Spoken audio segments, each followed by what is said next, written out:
Oi, gente! Então, a gente vai falar um pouquinho sobre membrana plasmática e as suas especializações.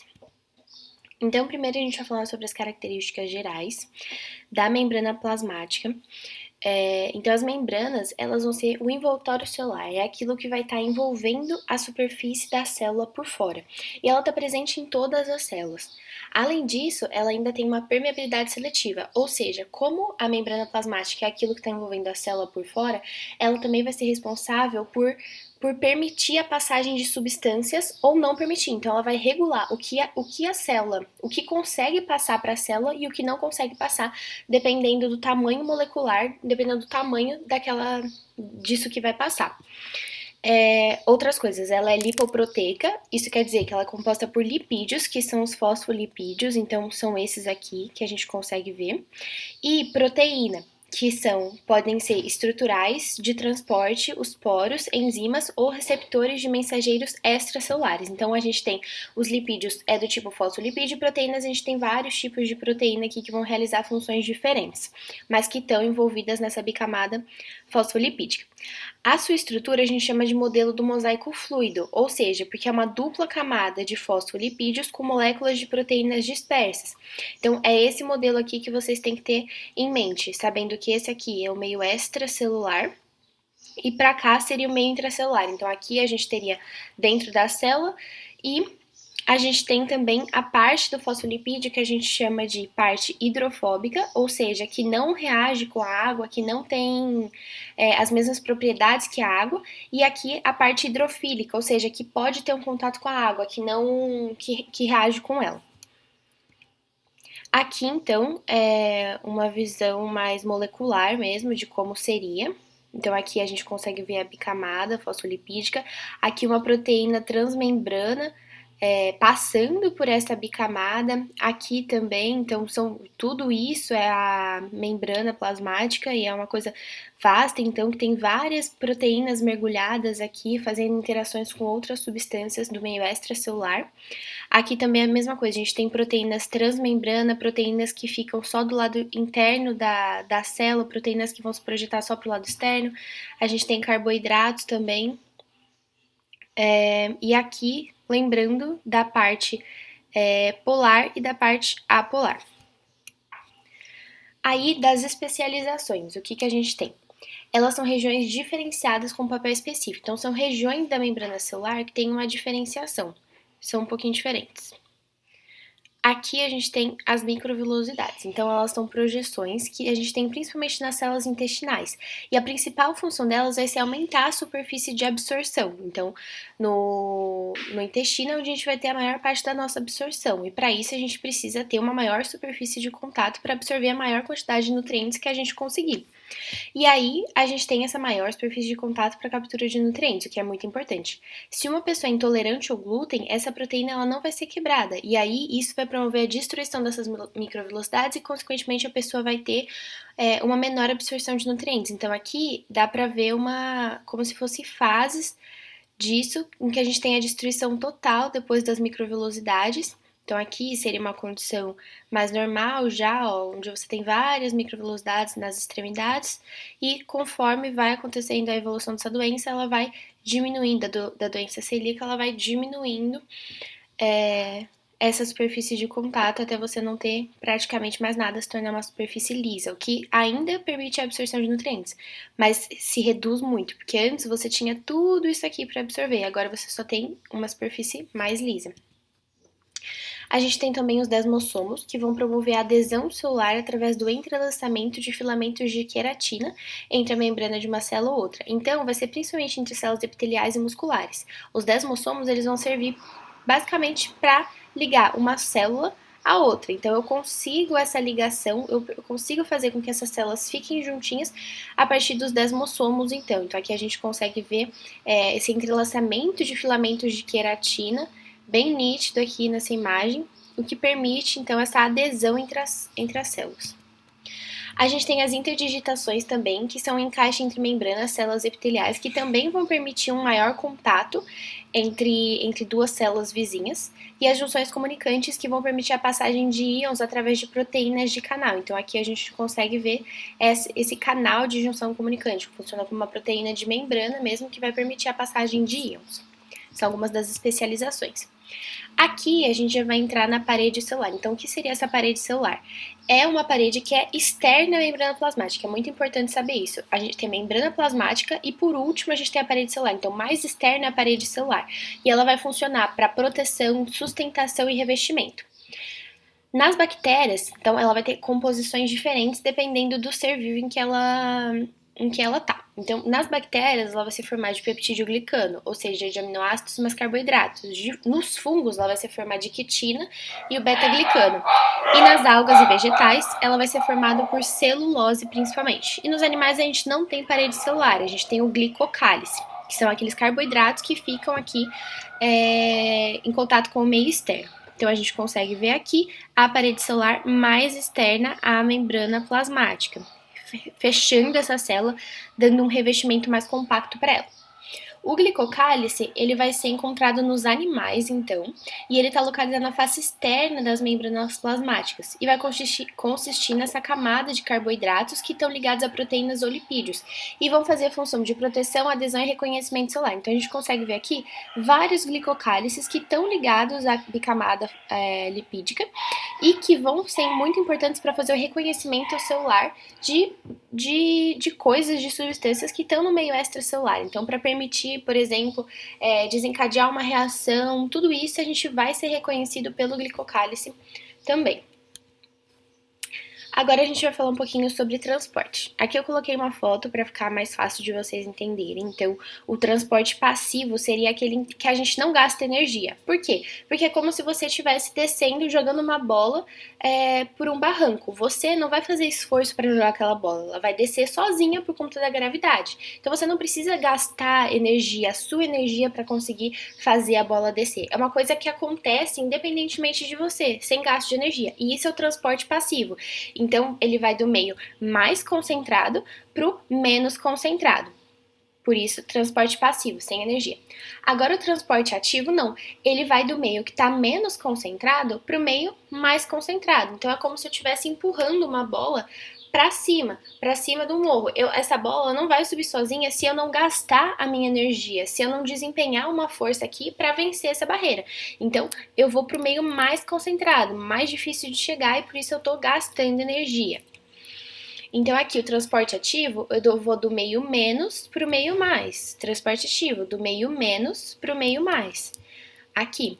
Então, contra um gradiente de concentração, ou seja, eu vou da baixa concentração para alta concentração. O normal seria ir da alta para baixa, mas aqui no transporte ativo, eu vou da baixa para alta. Ou seja, eu vou ter gasto de energia. Por quê? Porque eu preciso vencer essa barreira que não é realizada sozinha. Eu preciso gastar minha energia para fazer isso. E aí a gente tem alguns tipos de transporte ativo que a gente fala de como exocitose e endocitose, que vai englobar a fagocitose e a pinocitose. A fagocitose seria o englobamento de partículas por meio de evaginações da membrana, que são os pseudópodes. Então, é como se a célula emitisse evaginações que vão englobar esse corpúsculo, que vão englobar essa substância. Então, é como se ela abraçasse essa substância mesmo, e esses braços a gente chama de pseudópodes. Isso é comum em protozoários leucócitos. Agora, a pinocitose é a ingestão de moléculas por invaginação da membrana. Então, a membrana, em vez de emitir pseudópodes para fora, em vez de emitir braços, ela emite para dentro. Então, a membrana invagina, ela forma como se fosse uma bolha por dentro, que vai formar uma vesícula, e aqui vai invaginar, então, o corpúsculo, a substância. Então, aqui é para fora, ela emite uma coisa para fora. Aqui, na pinocitose, é para dentro. E a exocitose, que é quando a gente vai eliminar partículas. Então, a célula digeriu uma proteína, digeriu alguma coisa que não estava certo lá dentro dela, e aí ela vai jogar isso para o meio externo. Então, ela cria uma vesícula, e essa vesícula se funde à membrana plasmática e vai ser emitida por exocitose. A gente tem também, dentro do transporte ativo, lembrando que é aquele que vai do meio menos concentrado para o mais concentrado com gasto de ATP, a bomba de sódio e potássio. Então, essa bomba ela vai bombear o sódio do meio intracelular. Então, a gente tem aqui o sódio do meio intracelular para o meio extracelular. Então, eu estou vendo que aqui eu tenho mais sódio fora do que sódio dentro. Então, o normal seria o sódio entrar, porque o sódio está mais concentrado fora. Mas não é o que acontece. A bomba de sódio e potássio ela é um transporte ativo. Então, eu vou do menos para o mais. O sódio que tem menos dentro vai para fora. Contra o seu gradiente químico. Ao mesmo tempo, essa mesma bomba carrega o potássio do meio extracelular para o meio intracelular, então, também contra o gradiente químico, porque eu tenho mais potássio dentro da célula do que fora. E aí a função vai ser manter o potencial elétrico e as condições fisiológicas essenciais para a sobrevivência da célula. Se a célula quer sobreviver, ela tem que manter estável essa bomba de sódio e potássio, ou seja, funcionando. Agora a gente vai falar um pouquinho sobre o transporte passivo. O transporte passivo, então, é aquele que a gente não tem gasto de ATP. Aqui a gente tinha, aqui a gente não tem gasto de ATP. Por quê? Vai do mais concentrado para o menos. Então, se vai do mais para o menos, eu não preciso gastar energia. É uma coisa que acontece sozinha. É fácil. Agora, então ele é realizado a favor do gradiente de concentração e não tem gasto de energia. E aí a gente tem alguns tipos também. A gente tem a difusão simples, em que as substâncias vão atravessar diretamente a bicamada lipídica, ou seja, são geralmente moléculas pequenas que conseguem atravessar diretamente sem precisar de uma proteína de membrana. Então, sem precisar de um meio de passagem, sem precisar de um facilitador. Elas conseguem atravessar sozinhas porque elas são pequenas. Isso a gente chama de difusão simples. Acontece geralmente com gases, ácidos graxos, esteroides, vitaminas e solventes orgânicos. Aí a difusão facilitada, ou a permease, ela vai ser feita pela mediação de uma proteína transportadora, ou seja, já são moléculas maiores que não conseguem atravessar sozinha. Então eu preciso de um facilitador, eu preciso de algo que faça esse caminho para ela, que vai ser essa proteína de membrana. E isso vai tornar essa passagem mais rápida do que a difusão simples. E vai acontecer com glicose e aminoácidos. E aqui seria o tipo, então, do transporte ativo. Um outro tipo de transporte passivo é o que a gente chama de osmose, que é no caso específico da difusão de água através de uma proteína de canal, e essa proteína de canal a gente chama de aquaporina. Ocorre da solução menos concentrada, hipotônica, para mais concentrada. Então, se a gente está falando de osmose, é sempre uma regra. A osmose vai acontecer de uma solução hipotônica, ou seja, solução hipotônica significa aquela que não tem tanto soluto, que tem mais água do que soluto. Então, ela é menos concentrada. E uma solução hipertônica, se é hiper, é porque tem mais soluto. Então, aqui é uma hipotônica e aqui é uma hipertônica. A osmose necessariamente acontece de uma hipotônica para uma hipertônica. Então, a água ela vai se difundir para o meio hipertônico, que está mais concentrado. Pensa que a água se move de um meio para o outro para tentar regular. Então, para tentar deixar tudo na mesma concentração, porque aqui está mais concentrado. Então, ela vai diminuir essa quantidade aqui para tentar compensar o que está concentrado aqui. E o que passa são só moléculas de água através dessa membrana semipermeável. Não passa moléculas de soluto. Isso é muito importante. Isso não passa. É só as moléculas de água mesmo para tentar regular essa concentração. E aí, dependendo da célula onde acontece a osmose, a gente vai ter respostas diferentes. Então, por exemplo, uma solução isotônica é aquela solução que tanto fora da célula quanto dentro, a gente tem a mesma concentração. Então, a saída e entrada de água, ela é constante, ela é estável, ela não é mais de um lado ou menos para o outro. Ela sai aqui, entra ali, tudo estável, regulado, equilibrado. Agora, isso tanto numa célula animal, no caso aqui uma hemácia, quanto numa célula vegetal. Uma solução isotônica acontece isso, é um meio equilibrado. Agora, se a gente fala de uma solução hipotônica, eu tô falando que esse meio aqui, em que a célula está, que a minha hemácia está, ele tem mais água do que soluto. Se ele tem mais água, aqui é uma solução hipertônica. Necessariamente eu posso concluir isso. Se ele te fala que a solução é hipotônica, é porque ela é hipotônica em relação ao meio da célula, em relação ao interior da célula, que vai ser hipertônica. Então, se aqui eu tenho mais soluto, a água tem que entrar para compensar esse excesso de soluto. Só que a água entra e entra tanto que a célula acaba estourando. Por quê? Porque ela só tem a membrana plasmática. E a membrana plasmática, ela é fluida. Se entrar muita água, ela não consegue segurar. Ela acaba estourando. Não tenho nada envolvendo a célula animal que funcione como uma barreira forte para impedir que a célula estoure. Então, aqui a gente chama de lise celular. Enquanto se a gente coloca uma célula vegetal numa solução hipotônica, essa célula também vai entrar água dentro dela, porque essa célula também é hipertônica. dentro dela. Só que essa célula não estoura, diferentemente do que acontece na hemácia, porque lembra, na célula vegetal a gente tem parede celular, então isso aqui amarelinho aqui fora é a parede celular. E essa parede celular ela consegue impedir a água de estourar a célula. Então a membrana pode romper, mas a parede celular não rompe. Por isso que não acontece lise celular aqui quando a gente coloca uma célula vegetal numa solução hipotônica. Agora aqui, uma solução hipertônica. Se eu falo que a célula foi colocada numa solução hipertônica, necessariamente a célula é hipotônica em relação ao meio. Então pensa, esse meio aqui, ele tá mais concentrado que a célula. Então a célula tem mais água e aqui tem mais soluto. Se a célula tem mais água, essa água vai sair da célula para tentar compensar. E aí o que que acontece? A gente diminui drasticamente o volume da célula, porque a água está saindo a todo momento, indo para o meio externo. E isso a gente chama de célula plasmolizada. Então ela fica murcha. Enquanto aqui na solução hipertônica da célula vegetal também acontece isso, também acontece saída de água, mas, mais uma vez, a parede celular funciona como barreira, impedindo com que a célula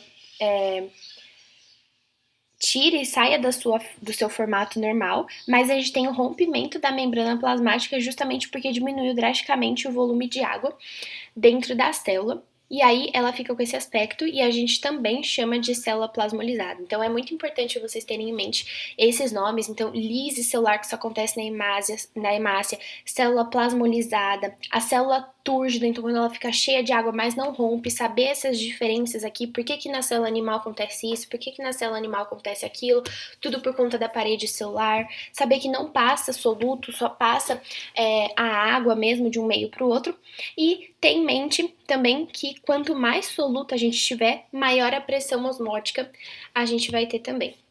Então é isso, gente. Obrigada.